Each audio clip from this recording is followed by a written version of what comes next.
Facebook ব্যবহার করেন অথচ ফেসবুকের এই সেটিংসটি সম্পর্কে আপনার কোনো ধারণাই নেই। আপনি যদি ফেসবুকের মধ্যে কাজ করেন, আপনি যদি চান যে ফেসবুক থেকে আপনি টাকা ইনকাম করবেন, তাহলে মাস্ট বি ফেসবুকের এই সেটিংসটি সম্পর্কে আপনাকে সঠিক ধারণা রাখতে হবে এবং এই সেটিংসটি আপনাকে কিন্তু সঠিকভাবে সিলেক্ট করতে হবে। নয়তোবা আপনি যতই ভালো ভিডিও আপনার পেজ বা প্রোফাইলের মধ্যে আপলোড করেন না কেন, আপনি কখনো ভালো ভিউজ পাবেন না, পাশাপাশি আপনি ভালো একটা ইনকাম পাবেন না। কারণ আমরা বর্তমানে জানি যে ফেসবুকের মধ্যে তুলনামূলকভাবে ইনকাম আগের থেকে অনেকটাই কম। সেক্ষেত্রে আপনার পেজ বা প্রোফাইলের মধ্যে আপনার ভিডিওর মধ্যে কীভাবে ভালো ইনকাম করা যায়, কোন প্রসেসগুলো ফলো করলে আপনার ভিডিওতে ভালো ভিউজ আসতে পারে, সেদিকটা খেয়াল করে কিন্তু আপনাকে ভিডিও মেক করা দরকার এবং ভিডিও আপলোড করা দরকার। আসসালামু আলাইকুম এভরিওয়ান, আশা করি আপনারা সবাই ভালো আছেন। আমরা অনেকেই ফেসবুক পেজ বা প্রোফাইলের মধ্যে দীর্ঘদিন থেকেই কাজ করে থাকি, অথচ ফেসবুক প্রোফাইল বা পেজের মধ্যে কাজ করলেও আমরা এই সেটিংসগুলো সম্পর্কে আমরা অনেকেই জানি না, আবার অনেকে জানলেও এই সেটিংসগুলোকে আমরা গুরুত্ব দেই না। আর এর ফলেই আমাদের পেজ বা প্রোফাইলের মধ্যে আমরা খুব ভালো ভালো কন্টেন্ট আপলোড দেওয়ার পরেও আমাদের কাঙ্ক্ষিত ভিউজটি কিন্তু আমরা পাই না। আর মাসে দেখা যায় আমরা কিন্তু কাঙ্ক্ষিত একটা ইনকামও কিন্তু পাচ্ছি না। তাই আপনাকে যে জিনিসটি খেয়াল করতে হবে, আপনি যদি ফেসবুক পেজ বা প্রোফাইলের মধ্যে কাজ করতে চান, আপনি যদি চান যে আপনার পেজটি আপনি খুব ভালোভাবে দাঁড় করাতে চান, আপনি যদি চান আপনার পেজ থেকে আপনি ইনকাম করবেন, তাহলে অবশ্যই ফেসবুকের গাইডলাইন্সগুলো ফলো করতে হবে। পাশাপাশি ফেসবুক কোন জিনিসগুলোকে আপনাকে ফলো করতে বলতেছে সেই জিনিসগুলো কিন্তু অবশ্যই আপনাকে ফলো করতে হবে। কারণ দেখুন, এই যে সেটিংসটি, এটি যদি আপনি সঠিকভাবে সিলেক্ট না করেন, আপনি যতই ভালো কন্টেন্ট আপলোড করেন না কেন, যতই আপনি ইউনিক ভিডিও আপলোড করেন না কেন, কখনো আপনি কিন্তু কাঙ্ক্ষিত ভিউজ পাবেন না, পাশাপাশি আপনি কিন্তু কাঙ্ক্ষিত ইনকামটাও পাবেন না। তবে এখানে একটা কথা বলে রাখি, কে কে এই সেটিংসটি সম্পর্কে আগে জানতেন তারা অবশ্যই কমেন্ট করবেন, এবং কে কে এই সেটিংসটি সম্পর্কে জানেন না তারাও কমেন্ট করবেন। দেখুন, আপনি যদি ফেসবুকের মধ্যে কাজ করে আপনি সফল হতে চান, তাহলে আপনাকে মাস্ট বি ফেসবুকের যে নিয়মগুলো রয়েছে এগুলো আপনাকে ফলো করতে হবে, তবে আপনি দ্রুত ফেসবুক থেকে ইনকাম করতে পারবেন।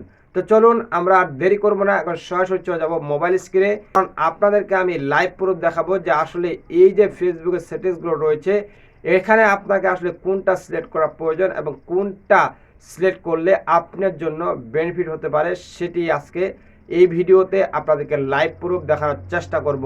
তো চলুন আমরা চলে যাচ্ছি মোবাইল স্ক্রিনে। মোবাইল স্ক্রিনে আসার পর ফেসবুক যে অফিসিয়াল অ্যাপস রয়েছে ঠিক এই জায়গার মধ্যে প্রেস করে দেবেন। তো আমি এই ফেসবুক অফিসিয়াল অ্যাপসের মধ্যে প্রেস করে দিলাম। তবে এখানে একটা জিনিস বলে রাখি, আপনি ফেসবুক পেজে কাজ করতে পারেন, প্রোফাইলে কাজ করতে পারেন, আপনি যেটাতে কাজ করেন নো ম্যাটার, আপনি জাস্ট আপনাকে একটি জিনিস খেয়াল করতে হবে, আপনি যে প্রসেসে কাজ করছেন এই প্রসেসটি আপনি দুটোতেই করতে পারবেন, জাস্ট আপনাকে প্রসেসটি ফলো করতে হবে। তো এটির জন্য আমরা যে কাজটি করব, এখানে দেখতে পাচ্ছেন যে পেজ বা প্রোফাইলের যে আইকনটি ঠিক এই জায়গার মধ্যে আমরা প্রেস করে দেব। তো আমি এই জায়গায় প্রেস করে দিলাম। প্রেস করে দিলে আপনার সামনে এরকম একটি ইন্টারফেস চলে আসবে। ইন্টারফেসটি আসার পর এই যে এখানে দেখতে পাচ্ছেন প্রফেশনাল ড্যাশবোর্ড, ঠিক এই জায়গার মধ্যে প্রেস করে দেব। প্রেস করে দিলে আপনার সামনে এরকম একটি ইন্টারফেস চলে আসবে। ইন্টারফেসটা আসার পর এখানে দেখতে পাচ্ছেন নাইক টেক, ঠিক এই আইডির মধ্যেই কিন্তু আবারও প্রেস করে দিতে হবে। প্রেস করে দিলে আপনি যে কাঙ্ক্ষিত যে অপশনটি, সেই অপশনের মধ্যে আমরা কিন্তু চলে এসেছি। এখান থেকেই মূলত আপনাকে যে জিনিসটি খেয়াল করতে হবে, এখানে আপনার কিন্তু অনেক বিষয় রয়েছে।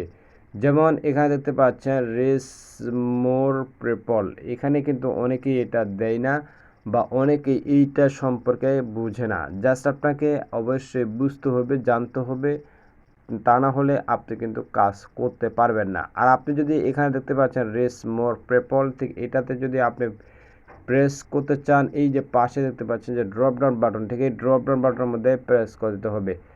প্রেস করে দিলে আপনি এখানে দেখতে পাচ্ছেন যে অনেকগুলো কিন্তু অপশন চলে এসেছে। এই যে একটা, দুইটা, তিনটা, চারটা, ঠিক এই চারটার মধ্যে আপনি কোনটা সিলেক্ট করবেন সেটি হচ্ছে আপনার কাছে বড় চ্যালেঞ্জিং বিষয়। সেক্ষেত্রে আপনাকে অবশ্যই যে জিনিসটি খেয়াল করতে হবে, আপনার ফেসবুক পেজটি বা আইডিটি যদি পুরাতন হয়ে থাকে বা অনেক ফলোয়ার রয়েছে, সেক্ষেত্রে আপনি যে কাজটি করতে পারেন, আপনার এই যে এখানে দেখতে পাচ্ছেন রিচ মোর পিপল, ঠিক এইটাতে আপনি সিলেক্ট করে রাখবেন। যেহেতু এটা আপনার ফেসবুকে অটো সিলেক্ট করা থাকে, সেক্ষেত্রে আপনি এটি সিলেক্ট করতে পারেন একবার নির্দ্বিধায়, কারণ অনেকেই এটিকে বিলিভ করতে চায় না, অনেকে বিশ্বাস করতে চায় না। তো এখানে যে জিনিসটি আপনাকে খেয়াল করতে হবে, অবশ্যই এখানে আপনাকে রেস মোর পিপল এটা আপনাকে সিলেক্ট করে রাখতে হবে। অনেকে কিন্তু আপনাকে এটি দিয়ে রেট দেয়, কিন্তু এটি আপনি কখন দিবেন? এটি দিবেন যখন আপনার পেজের মধ্যে মিলিয়ন, 2 মিলিয়ন, 3 মিলিয়ন ফলোয়ার থাকবে। সেই ক্ষেত্রে আপনি যখন এটি অন করে দিবেন বা এটিতে সিলেক্ট করে রাখবেন, সেক্ষেত্রে আপনার জন্য ভালো হবে। এই ছিল আজকের ভিডিওটি যদি আপনার কাছে একটুও ভালো লেগে থাকে, তাহলে অবশ্যই আমাদের চ্যানেলটি সাবস্ক্রাইব করবেন, এবং আপনি যদি আমাদের ভিডিওটি ফেসবুক পেজ থেকে দেখে থাকেন, তাহলে অবশ্যই পেজটি ফলো করে দিবেন এবং ভিডিওটি শেয়ার করতে ভুলবেন না। তো দেখা হচ্ছে অন্য কোনো ভিডিওতে। সে পর্যন্ত ভালো থাকবেন, সুস্থ থাকবেন। আল্লাহ হাফেজ।